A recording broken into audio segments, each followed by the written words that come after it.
Hello students, now we will continue the story ahead.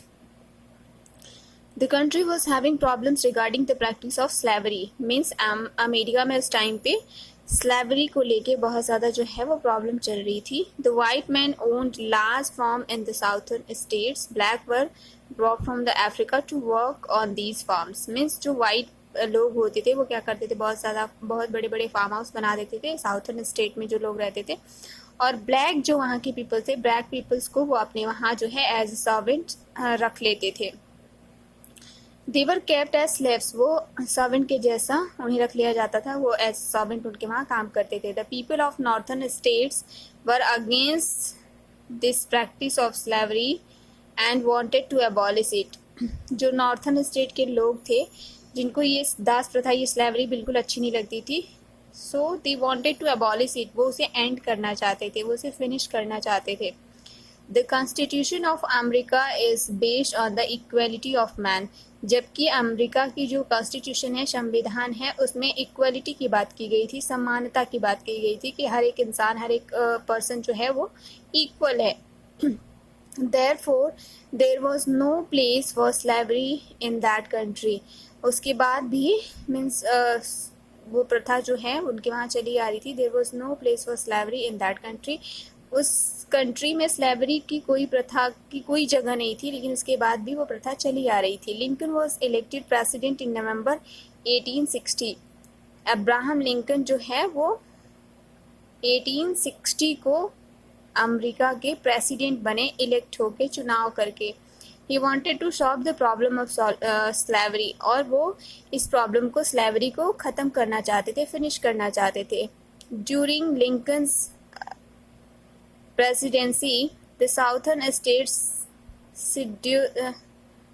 secessed from the union because they were against the abolition of slavery. जो southern state के कुछ लोग थे वो बिल्कुल भी इस प्रथा को छोड़ना नहीं चाहते थे, और वो उससे क्या हुआ कि जब ये चाहते थे कि इस दास प्रथा को, स्लेवरी को ख़त्म किया जाए, तो इनके अगेंस्ट में हो गए थे.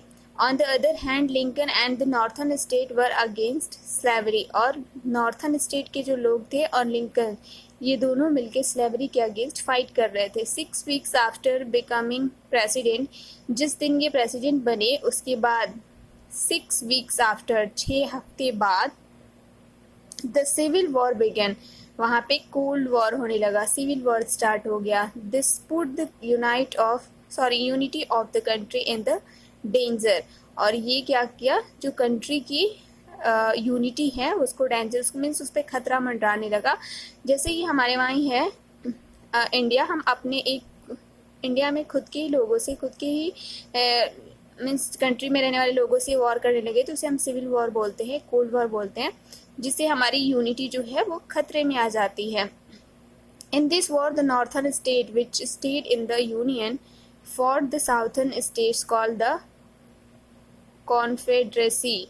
The southern states were prepared to form another country, but Abraham Lincoln wanted the state to be united. Means वहाँ पे क्या हुआ, जब कोल्ड वॉर हुआ उसके बाद दोनों में बहुत ज़्यादा फाइटिंग हुई. उसके बाद southern state were prepare to form another country. जो साउथर्न स्टेट के लोग थे वो चाहते थे कि हमारी कंट्री डिवाइड हो जाए, हम एक अलग कंट्री हमारी बन जाए. But Abraham Lincoln wanted the states to be united, लेकिन अब्राहम लिंकन जो है वो किसी भी कंडीशन पे वो अमेरिका को डिवाइड करना नहीं चाहते थे. वो चाहते थे कि हम यूनाइट होके रहें, एक साथ ही रहें. That is all for this video. I will continue the chapter in the next video.